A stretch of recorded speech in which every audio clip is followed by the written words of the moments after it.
தந்தை பெரியார் வாழ்ந்த காலத்தில் அவரிடத்திலே அன்பு செலுத்திய மக்கள் நன்றி உணர்ச்சியின் அடையாளமாக தங்களுக்கு கிடைத்த பொருள்களெல்லாம் அவரிடம் அளித்து அன்பை பரிமாறிக்கொண்ட மக்கள் இன்றைக்கு தந்தை பெரியார் இல்லாத இடத்திலே அந்த பணியை செய்து கொண்டிருக்கின்ற நம்முடைய தலைவருக்கு தங்களுடைய அன்பு காணிக்கையாக என்னென்ன பொருள்களெல்லாம் கொடுக்க முடியுமோ அவ்வளவு பொருள்களையும் கொடுத்து மகிழ்ந்து கொண்டிருக்கிறார்கள். இந்த காட்சியை பார்க்கின்ற பொழுது உள்ளபடியே மனதிற்கு பெரிய மகிழ்ச்சியாக இருக்கிறது.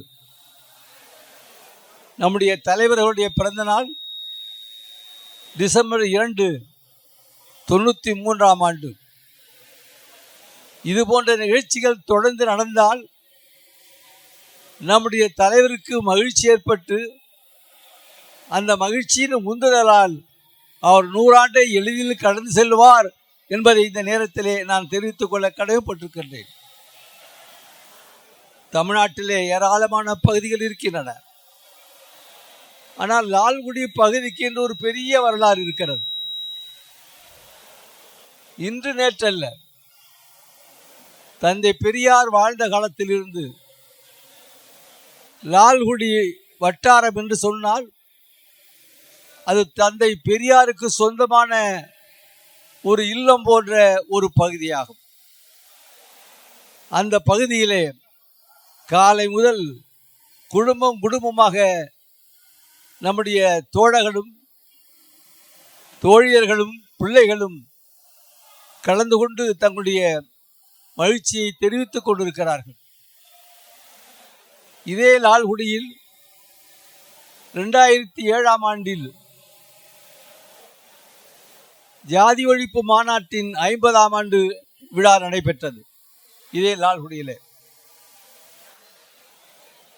இன்னொரு கூடுதலான தகவல், 1958ஆம் ஆண்டில் லால்குடி வட்ட ஜாதி ஒழிப்பு மாநாடு மன்னச்சநல்லூரிலே நடைபெற்றிருக்கிறது. அந்த நேரம் எந்த நேரம் என்றால் ஜாதி ஒழிப்புக்காக சட்டத்தை எரித்த தோழர்கள் சிறையில் இருந்த நேரம். அந்த நேரத்தில் லால்குடி வட்ட ஜாதி ஒழிப்பு மாநாடு மன்னச்சநல்லூரிலே நடைபெற்றது. அந்த மாநாட்டுக்கு தலைவர் யார் தெரியுமா தோழர்களே?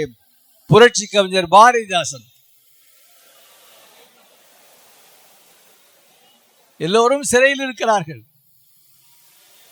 அந்த நேரத்திலே வெளியிலே ஜாதி ஒழிப்பு மாநாடுகள் நடந்து கொண்டிருக்கின்றன. நினைச்சு பாருங்க, எந்த இயக்கத்தில் நடக்கும்? ஜாதி ஒழிப்புக்காக தோழர்கள் சிறையில் இருக்கிறார்கள்.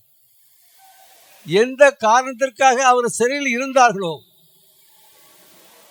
அவர் சிறையில் இருந்த காரணத்தினால் அந்த பணி முடிந்துவிடவில்லை. வெளியிலே இருக்கக்கூடிய தோழர்கள் ஜாதி ஒழிப்பு மாநாட்டை நடத்தி கொண்டிருக்கிறார்கள்.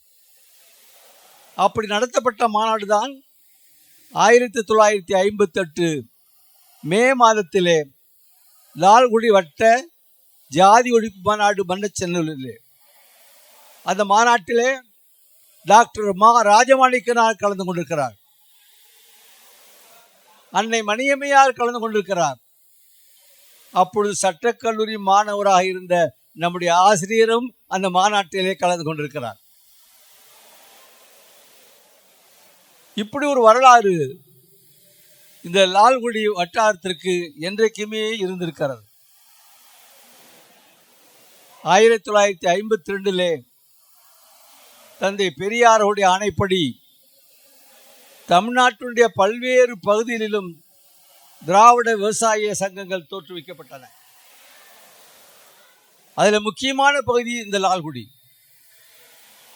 கீழத்தஞ்சை மாவட்டத்திலே நாகப்பட்டினம், திருவாரூர், நன்னிலம், செம்மனார் கோயில், கீழ்வேலூர் போன்ற பகுதிகள், தஞ்சை மாவட்டத்திலே திருவையார் போன்ற பகுதிகளில் ஏராளமான விவசாய சங்கங்கள் தோற்றுவிக்கப்பட்டன.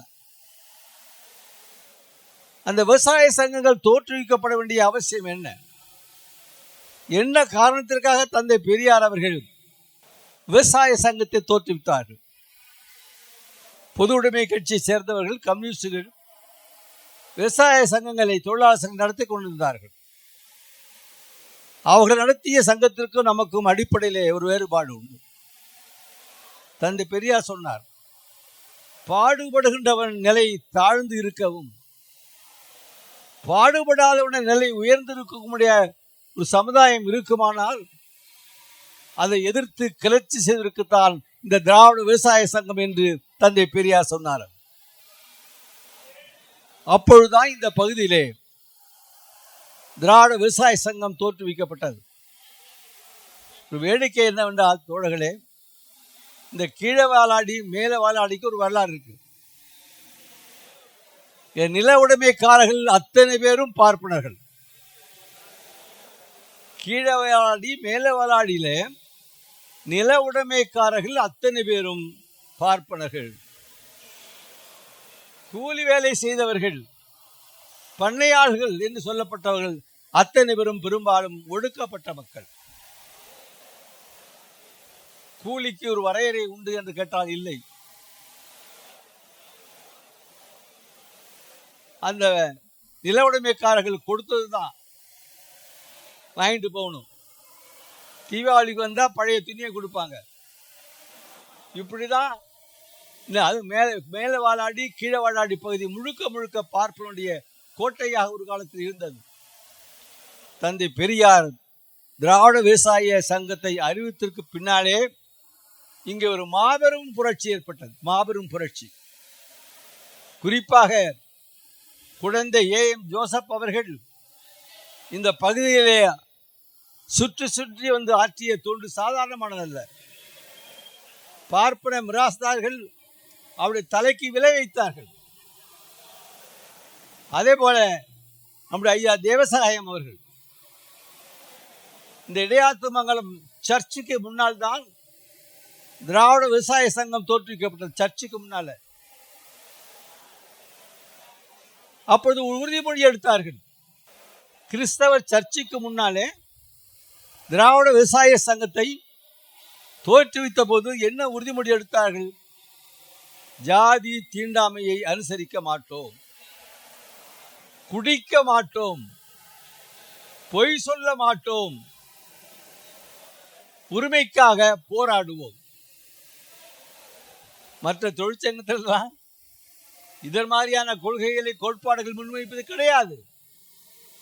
ஆனால் தந்தை பெரியாரால் உருவாக்கப்பட்ட அந்த தொழிற்சங்கத்திலே ஜாதி தீண்டாமையை அனுசரிக்க மாட்டோம், குடிக்க மாட்டோம், பொய் சொல்ல மாட்டோம், உரிமைக்கு போராடுவோம் என்ற கொள்கையை முன்னிறுத்தி இந்த லால்குடி பகுதியிலே மிகப்பெரிய புரட்சி ஏற்பட்டது.